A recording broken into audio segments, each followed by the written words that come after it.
بسم اللہ الرحمن الرحیم۔ شروع اللہ کے بابرکت نام سے جو بڑا مہربان اور نہایت رحم کرنے والا ہے۔ محترم عزیز دوستو، السلام علیکم۔ محترم ناظرین، آج کی اس بابرکت ویڈیو میں ہم پیش کرنے جا رہے ہیں ایک ایسا دلچسپ واقعہ جسے سن کر آپ حیرت میں پڑ جائیں گے۔ یہ واقعہ ہے سرکار غوث اعظم شیخ عبد القادر جیلانی رحمۃ اللہ علیہ اور ایک چور کا جو ابدال بن گیا۔ محترم ناظرین کرام، یہ واقعہ ایک شخص کا ہے جسے زندگی میں کوئی بھی پیر نہیں ملا تھا اور اب یہ شخص 60 سال کا ہو چکا تھا، یعنی 60 سال کی عمر تک اسے کوئی بھی پیر بیعت ہونے کے لیے نہیں ملا تھا۔ تعجب کی بات یہ تھی کہ اس کی بیوی مرید تھی، اس کے بچے بھی کسی نہ کسی پیر کے مرید ہو چکے تھے، لیکن یہ شخص جسے اب تک کوئی پیر سمجھ میں نہیں آیا تھا، اس آدمی کے ساتھ یہ پریشانی تھی کہ جب بھی کوئی پیر علاقے میں آتے تھے اور اسلام کی تبلیغ کیا کرتے تھے تو یہ شخص انہیں اوپر سے نیچے تک دیکھتا تھا۔ اگر کوئی پیر صاحب 99% تک بھی صحیح ہوتے، بالکل ان کے اندر کوئی بھی خامی نہ ہوتی، اور اگر ان کی تھوڑی بھی بات اس شخص کو سمجھ میں نہ آتی تو کہہ دیتا کہ نہیں یہ صحیح پیر نہیں ہے اور یہ پیر مرید بنانے کے لائق نہیں ہے۔ اور وہ شخص اتنا حساس تھا کہ اگر کوئی پیر صاحب دائیں پیر کی بجائے بائیں پاؤں میں جوتا پہلے ڈال دیتے تو یہ شخص ایسا ہی کہتا تھا کہ نہیں یہ تو پیر بنانے کے لائق ہی نہیں ہے۔ یعنی اس شخص کی عادت تھی کہ ہر انسان کے اندر خامیاں ڈھونڈتا تھا، کسی کی خوبیوں پر اس کی نظر نہیں رہتی تھی۔ ایک دن یہ شخص اپنے گھر پہنچا تو اس کی بیوی نے کہا کہ آپ کوئی نہ کوئی پیر بنا لیں، ورنہ زندگی اور موت کا کوئی بھروسہ نہیں۔ اگر بنا پیر کے آپ اس دنیا سے چلے گئے تو بہت برا ہوگا، اور بڑے بزرگوں کا کہنا ہے کہ جس کا کوئی پیر نہیں ہوتا اس کا پیر شیطان ہوتا ہے۔ لیکن اس شخص نے اپنی بیوی کو خاموش کرا دیا اور کہا جب تک مجھے کوئی میری صفت کے مطابق پیر نہیں ملے گا میں مرید نہیں بنوں گا۔ تو اس کی بیوی نے کہا کہ یہ بات تو آپ کی ٹھیک ہے، مگر زندگی اور موت کا کوئی بھروسہ نہیں ہوتا۔ اگر میں مر گئی تو قیامت کے دن میں اپنے پیر صاحب کے ساتھ اٹھوں گی، لیکن اس وقت آپ کیا کریں گے؟ زندگی کا تو کوئی بھروسہ نہیں ہے۔ بیوی کی بات سن کر اس شخص کا دماغ جھٹ سے چونک اٹھا۔ اس نے کہا یہ بات تو میری بیوی نے بالکل درست کی ہے، زندگی اور موت کا تو حقیقت میں کوئی پتہ نہیں ہے۔ اگر ایسا ہوا کہ میں صبح کا سورج نہ دیکھ پاؤں تو میرا کیا ہوگا؟ یہ لمحہ ابھی گزر ہی رہا تھا کہ اس شخص نے عشاء کی نماز پڑھی اور بستر لگایا اور بستر پر لیٹتے ہوئے اس خیال میں گم تھا، اور اسے نیند بھی نہیں آ رہی تھی کیونکہ اس کے دل میں بے چینی تھی۔ وہ اس خیال کے بارے میں سوچ رہا تھا کہ اگر میں مر گیا اور بنا پیر کے ہی ایسے ہی چلا گیا تو میرا حشر کیا ہوگا؟ اب اس بندے کا دماغ چل پڑا تھا کہ آخر وہ کیا کرے۔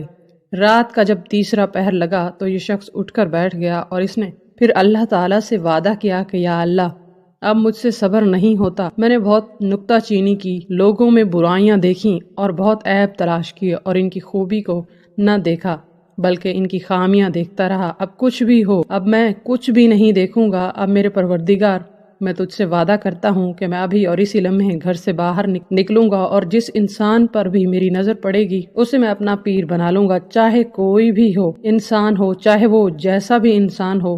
وہ شخص اپنے گھر سے یہ عہد کر کے نکل گیا۔ اس نے دیکھا کہ سامنے چوروں کا قافلہ جا رہا تھا جس میں تمام چور آگے جا چکے تھے، اور اس قافلے میں جو چور سب سے پیچھے تھا وہ شخص کے سامنے آ گیا۔ جیسے ہی وہ شخص سامنے آیا تو دیکھا کہ اس نے اپنا چہرہ چھپایا ہوا ہے، کیونکہ چوروں نے تو اپنا چہرہ چھپایا ہی ہوتا ہے۔ پھر اس بندے کو اپنا وعدہ یاد آیا، جو بندہ سب سے پہلے میرے سامنے آئے گا اسے میں اپنا پیر بنا لوں گا۔ اس شخص نے اپنے وعدے کے تحت آؤ دیکھا نہ تاؤ اور اس چور کا پاؤں پکڑ لیا اور کہنے لگا پیر صاحب مجھے اپنا مرید بنا لیجئے۔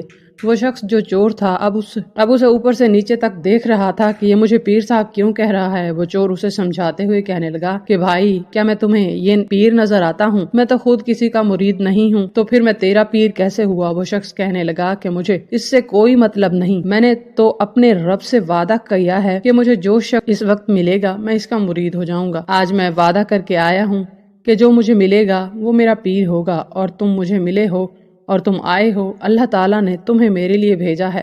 وہ تو شخص حیرانگی سے کہنے لگا کہ اے بھائی، اے پاگل آدمی، میں چور ہوں، وہ جو سب سامنے جا رہے ہیں وہ سب بھی چور ہیں، اور میں تجھے کیا بتاؤں کہ میں نے اپنی زندگی میں کیا کیا گناہ کیا ہے، تم نے مجھے ایسے ہی پکڑ کر رکھا ہے تو میرا قافلہ مجھ سے دور چلا جائے گا۔ وہ شخص بھی بڑا اڑیل تھا اور کہنے لگا نہیں نہیں، اب جو کوئی بھی چاہے چور ہو چاہے گنہگار ہو، پہلے مرید کرو پھر چلے جانا۔ وہ چور کہنے لگا کیا پاگل آدمی ہے، میں تجھے مرید کروں؟ میں تو خود خطرے کے نشان سے اوپر چل رہا ہوں، میرے گناہ اتنے زیادہ ہیں کہ میں تو خود بھی نہیں کہہ سکتا کہ میری آخرت کیا ہوگی، میں تجھے کیسے مرید کر لوں؟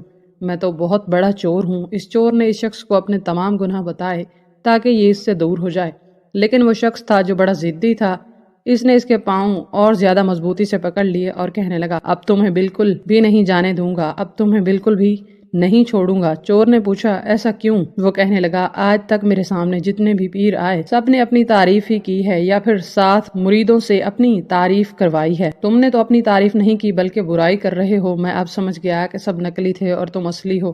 وہ چور اب دل ہی دل میں سوچنے لگا اللہ یہ کیا ماجرا ہے، میں تو سوچ رہا تھا کہ میں اپنی اتنی برائی کروں گا تو یہ مجھ سے پیچھا چھڑوا کر چلا جائے گا، لیکن یہ تو الٹا اور زیادہ میرے گلے پڑ گیا ہے۔ پھر اس کے دماغ میں ایک ترکیب آئی اور اس چور نے اس شخص سے کہا کہ میں تیرا پیر ہوں اور تو میرا مرید ہے۔ وہ شخص کہنے لگا حضور آپ میرے پیر ہیں اور میں آپ کا مرید ہوں۔ تو اس چور نے کہا کہ پیر کا حکم ماننا کتنا ضروری ہے۔ وہ شخص ہاتھ جوڑ کر کہنے لگا جی حضور میں جانتا ہوں، آپ جان مانگو گے تو میں دے دوں گا۔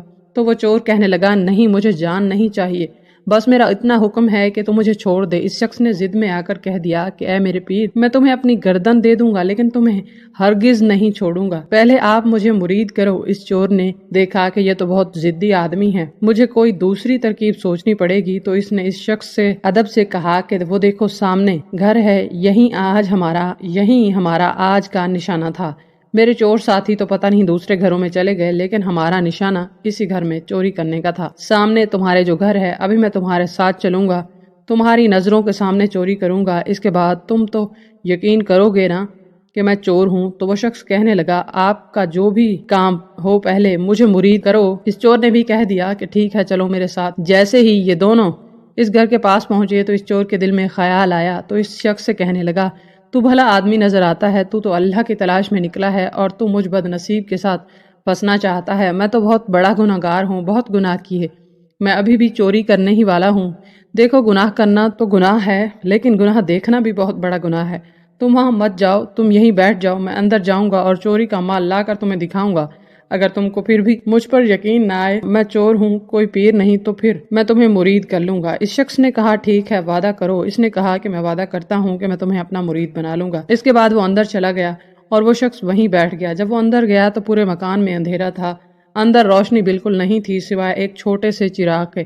تو اس چور نے اندھیرے میں ہی ہاتھ پاؤں مارنا شروع کر دیا۔ اس چور کو کچھ بھی نہیں مل رہا تھا، اس نے اندھیرے میں ایک طرف ہاتھ مارا تو اسے ایک تسبیح ملی، دوسری طرف ہاتھ مارا تو جائے نماز ملی، اس سے آگے ہاتھ مارا تو ایک لوٹا ملا، اسے جائے نماز کی جگہ بھی ملی۔ اس کے دل میں خیال آیا کہ مکان کا مالک تو بڑی صحیح کپڑے پہن کر باہر نکلتا ہے اور اندر تو ان کے پاس کچھ بھی نہیں ہے، بظاہر تو یہ بہت امیر نظر آتے ہیں، یہ تو بالکل کنگال ہیں، ان کے گھر میں تو کچھ بھی نہیں ہے چوری کرنے کے لیے۔ چور گھر کے ایک کونے میں تھا اور ادھر دوسرے کونے میں جناب غوث اعظم شیخ عبد القادر جیلانی رحمۃ اللہ علیہ دیکھ رہے ہیں۔ ابھی وہ دیکھ ہی رہے تھے کہ حضرت سیدنا خضر علیہ السلام کی آمد ہوئی۔ حضرت خضر علیہ السلام نے فرمایا اے عبد القادر جیلانی، کرخ میں کتب کا وصال ہو گیا ہے، صبح کا سورج نکلنے سے پہلے کسی کو کتب نامزد کر دیجئے۔ میرے پیارے دوستو، آپ ہمارے غوث اعظم کی شان کرامت دیکھیے۔ سرکار غوث اعظم رحمۃ اللہ علیہ فرماتے ہیں ادھر ادھر جانے کی ضرورت نہیں ہے، ایک چور ہمارے در پر آیا ہے، بڑی دیر سے وہ ہاتھ پیر مارے جا رہا ہے، اسے اب تک کچھ نہیں ملا، کہیں ایسا نہ ہو کہ یہ باہر جا کر بغداد کی گلیوں میں جا کر شور مچائے کہ میں تو